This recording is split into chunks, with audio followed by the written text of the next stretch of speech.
Hello, good morning guys. Mainit na panahon at meron tayong barya ngayon. Ito isang coin set ng Singapore. Medyo pagod tayo kasi nagdilig ako ng mga halaman ko. Dami-dami ko kasing halaman dyan sa likod ng bahay. At meron tayong barya ngayon, hindi na natin patagalin.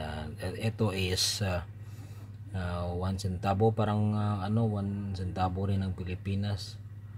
At ito yung sinauna nilang 1 centavo. Ewan ko kung nag-i-issue pa sila, hindi na yata. Hindi na magandang quality. Then ito yung sinauna kasi itong nila, ito yung 5 centavo nila, 5 cents Singapore. Ibon po ito, ibon. Ang gandang pagkaibon. Then 10 cents nila, 10 centavos nila.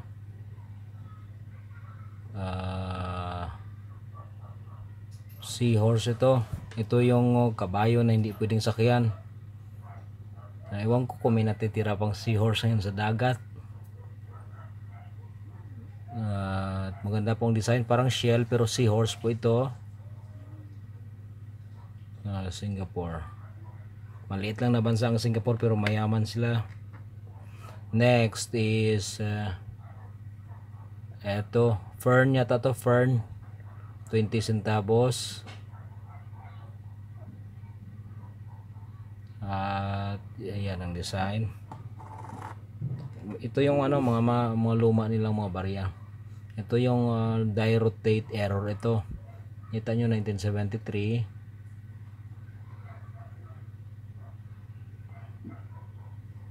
Iwan ko to, isda to, nakakatakot, parang alien o to, butterfly, hindi man, pero alam ko to sea creature to Ito yata yung pinakawalan ko noon sa dagat, napunta sa Singapore. Next, ito yung pinagita ko last month yata yon. Ang ganda nito. Then ito yung lion, malaking barya po ito, tingnan nyo po, malaking barya. Still naghahanap po. Kita nyo po, di ba ganito siyang leon. Pag i-rotate natin yan, 1968 ito. Meron din 1971 na alam ko meron. Yan, 1971. Ito po, pag paano mo malaman na may error ang coin sa rotation, ito okay to siya. Pero ibalik natin dito sa 50 centavos, 50 cents nila. I-twist natin yan. Supposed to be ganito yan So die rotation clock error tawag dito. At ito po siya ang mga iba niya mga kasama. Ito yung sa luma, yung first release yata nila. Hinahanap ko, ito lang itong 1 centavos, 1 cents nila. Ito pa siya, ayan, 5 centavos rin ito. Ito 10 centavos, 10 cents. Ito 1977, 10 cents. Ito 1982. Ito 1981. Sinunog yata ito ng sigarilyo, lighter, hindi ko maintindihan, pero hindi ko nilinis. Seahorse. Then 1969. Then may 20 centavos tayo. Ito medyo maganda pang 1986 ito, ferns. Yan. Next is yung susunod na series nila, yung coin nila. Ito yung 90s yata ito o 1995 whatever. Yan, ferns din siya. Daming ferns sa sa Singapore kasi alam nyo, isla po dati yan, walang tao dyan. Kaso yung mga ancient na Chinese napunta dyan, Kasi di ba dami-daming giyera noong panahon ng Qing Dynasty, Han Dynasty, at saka ano pa mga dynasty. Alam mo yung paborito kong barya sa China is barya, yung libro is if meron kayo, pero nabebenta po yun sa Hong Kong way back 1980s. Nababasa ko yun kasi yung ate ko is nagtrabaho noon mga 1984-85 ganyan.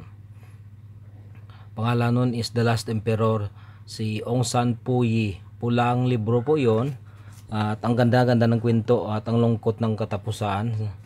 Kasi Last Emperor yun, si Puyin namatay o pinatay yata yung emperor na tatay niya, tapos siya ang pumalit. Pero siyempre at the age of 5 yata siya naging emperor ng ng China, si Puyi. At sikat na Hong Kong may may movie rin yan na Hong Kong movie character ang nagdadala. The Last Emperor yung title. Makapal na libro po yun, ganito po kalapal. Nabasa ko po yun, hindi ko lang maalala ang lahat ng plot or mga kwento, pero maganda at malungkot yun, The Last Emperor. Yan din po ang dahilan kung bakit nag-scattered, nagkalat-kalat yung mga Inchik, at yung iba napunta sa Taiwan, na yan, sa Chinese Taipei na yan, sa Singapore, heto. Then eto namang mga Indiano, matagal na rin po yung mga Indiano dyan sa Singapore, nung mga ancient na rin yan, pero mas marami kasi yung Chinese, kaya parang minority rin dati. Pero ang maalala ko, yung maliban kay Lee Kuan Yew, may mas nauna sa kanya, Indian na prime minister o presidente ng Singapore noon, na pinalitan ni Lee Kuan Yew yata yan. Sa pera ng Singapore na $20, makikita mo yun, gwapo na Indian yan. Check nyo sa may mga pinakauna kong video, 2016 ko na upload, December yata yon, or 2017 January. Meron akong na-upload na $20 ng Hong Kong, hindi, ng Singapore pala, sorry. Wala po kasi tayong kape o gatas ngayon, kaya medyo inaantok tayo. Then later, ito yung mga barya nila. Ang gaganda po ng ng banknote ng Singapore, kulay green or light green minsan yan, at saka pula. At ito yung mga coins nila. Gusto ko po talaga, basta maganda lang yung internet ko, habaan ko ang kwento. Bahala kayo kung magsawa kayo, lalo kayo palahon ng crisis. Dapat maglibang-libang tayo at matuto tayo ng history. At mahirap rin na bansa ng Singapore, kaso nung si Lee Kuan Yew na ang prime minister, leader, talaga in-implement niya yung strict na dapat trabaho-trabaho, just like Chinese, trabaho-trabaho lang, secondary na lang yung kain at tulog. Then nag-successful po ang Singapore, kahit maliit na yung isla, bansa nila, ginawa nila yung mga garbage po nila, ginawa nila pinangtambak sa tabi ng dagat. Then nakapagpatayo sila ng mga parks. Then dahil nagko-conserve sila, yung conservation nila, makapal po ang kahit sa syudad ng Singapore may mga forest po pag nakapunta tayo ng Singapore. Then business minded sila. Kasi yung sa South Korea is, di ba, Samsung. Sa Singapore naman is nakalimutan ko, basta ang dami-dami mga business at mga successful na mga businessmen, mga negosyante sa Singapore. Kaya mayaman sila at up to date ang technology nila, unlike sa atin. Pero isa rin po sa natamaan ng last pinakauna yung SARS, MERS na yan, yung family ng coronavirus. Yung coronavirus po, yung eto ngayon is yung code name niya is novel. Yung COVID is yung year na yun, yung COVID-19 under sa coronavirus. So yung MERS mas malakas po. Bakit kasi kayo natatakot? Ako hindi ako natatakot sa na nadaanan na natin yung mga MERS na yan. Dami-daming patay noon. Yung SARS, Ang daming patay noon. Kaso ito naman po, yung sa totoo lang, hindi naman talagang virus na virus sa ano to, kasi man-made virus po itong ano, itong Wuhan virus na yan. Galing po ng Amerika yan. Mag-research po kayo para malaman nyo. Kaya ako hindi ako natatakot yan. Kita nyo, di ba walang sakit yung iba galing ng Japan. Pag uwi, meron na sila. Maliban po sa may virus sa Japan, yung Japan naman sa ngayon, baliwala sa kanila. Yung iniisip nila, Tokyo Olympics ng mga lintik. Pero ngayon na-postpone na rin. Nauna sila nag-trauma or gumalaw-galaw. Ngayon na lang sila. Pero hindi sila masyadong nagpapanik. Yung Haponen po, ganyan rin. Trabaho. Minsan, kung nakapunta kayo ng Japan tulad ko, natutulog na lang sa mga yan sa daan, sa tabi ng daan. Wala rin po pansin mga yan. At pag nakakita kayo ng gadyan, mga Hapon na natutulog sa tabi ng daan, or sa mga hagdan, mga daanan na mga sa may tren, sa mga hagdan, ibig sabihin po is sobrang pagod sa trabaho yan. Yan ang nirerespeto ng mga Hapon, kasi ibig sabihin na sobrahan ng trabaho yan. At tsaka yung mga iba nga po, isang liliit nga lang ng bahay sa Japan, sa Taiwan, sa Singapore. Dito lang naman sa Pilipinas na palakihan, malaking yung bahay, wala namang pera. Unlike po sa Japan, mga Singapore, automated na. Then manalangin kayo na hindi matutuloy, pero medyo matagal pa, pero matutuloy yan. Yung pera natin, tulad ngayon sa Marshall Islands, pinupost nila sa Venezuela, tapos etong China, mag-digital currency na, so mawawala na po itong itong coins. Kahit itong Singapore kasi blockchain na lang po ang gagamitin. Kung taga-bundok ka o hindi mo pa alam o hindi ka nakakarinig ng Bitcoin, bye bye sa'yo, napag-iwanan kayo ng panahon. Isa rin po itong technology, kasi ang dami, 10 po ang recognized na nagpa-process ng blockchains, ng mga Bitcoin na yan, mga cryptocurrency po pala yan, cryptocurrency. So balang araw mawawala na po ito.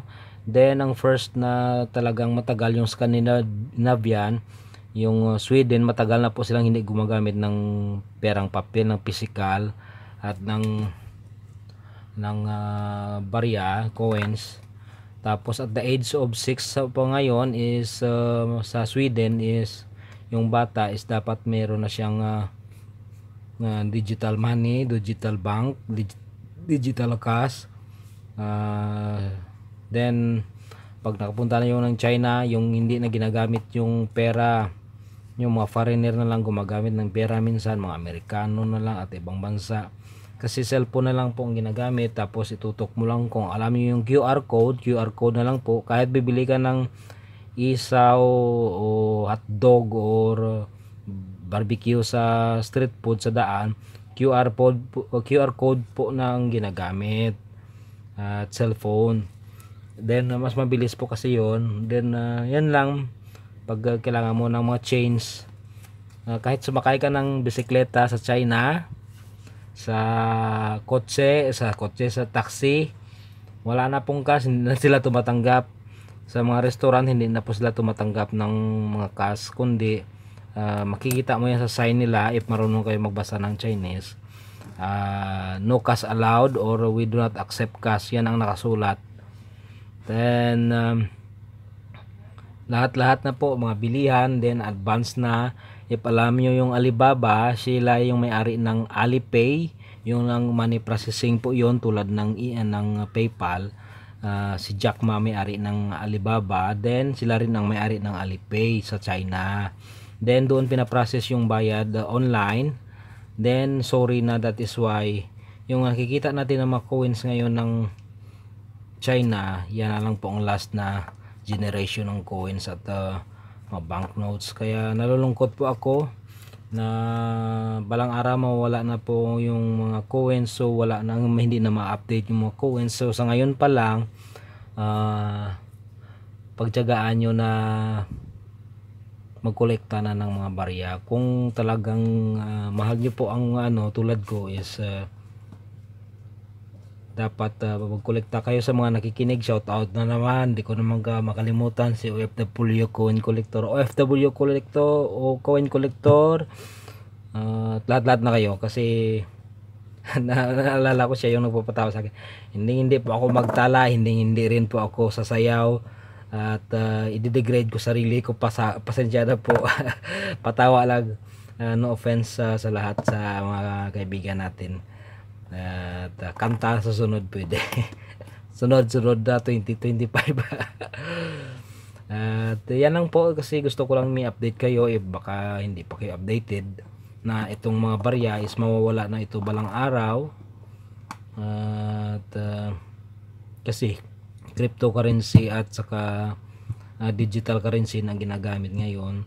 Then China mag-i-implement na ito, kasi sa survey sa China 90% ng ginagamit na tao na maliban na lang sa mga provinces at mga matatanda, from the age of the 50 pababa, sa China ang ginagamit po is cellphone na lang ang pambayad. So wala na itong mga barya-barya na ito. Kahit po sa Singapore, sa Taiwan, sa Hong Kong, sa Japan, hindi na masyadong ginagamit mga ito, parang laruan na lang.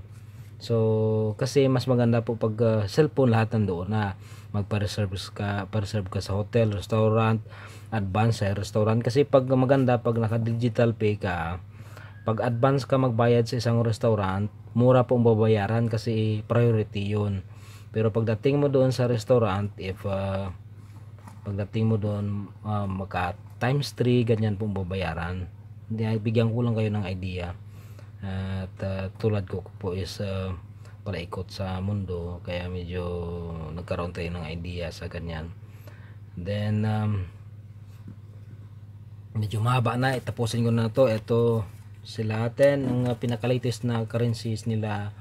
Ito 5 cents, wala akong 1 cent kasi hindi ko alam kung meron sila. Regalo lang po ito, mga galing sa Singapore, kaya medyo bago pa sila, 2017. At ito 2013 na 10 cent. 10 cent rin ito. Yan 10 cent kasi bago pa to. At 10 cent.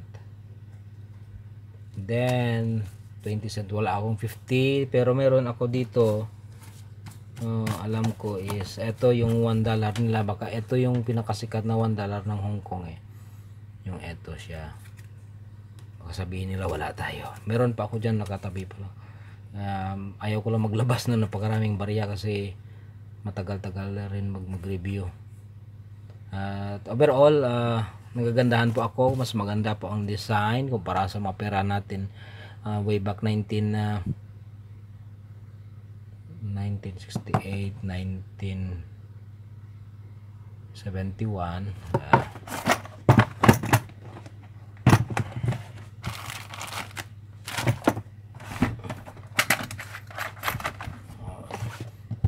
Ito 1970, ano to, 1974, di ba? Tabi natin. Magkasing laki lang sila, the same size. Yung pera natin at ang pera ng Singapore noong 1970s. Medyo makapalang itong Singapore. Mabigat po siya, as in talagang mabigat. Unahin natin na ito, baka 20 lang ito, 19, 14.5 na lang siya. So meaning around 20 itong 20 grams itong Singapore, 16.9 or 17. So ganyan po, mas mabigat, makapal po ito.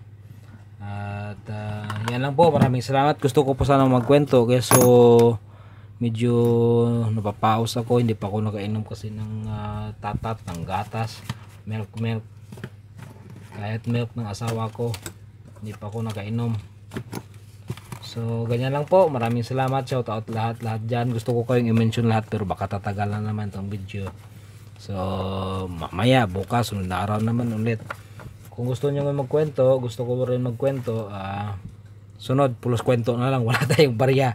Pero marami pa po akong natitirang barya dito, as in matagal-tagal po ito na reviewhan ng barya sa mga si Rex Calix yata o si Greg Ahero, shout out sa inyong dalawa.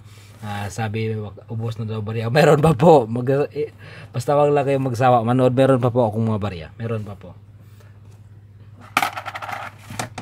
At maraming salamat sa inyo at see you sa susunod na video. Bye bye.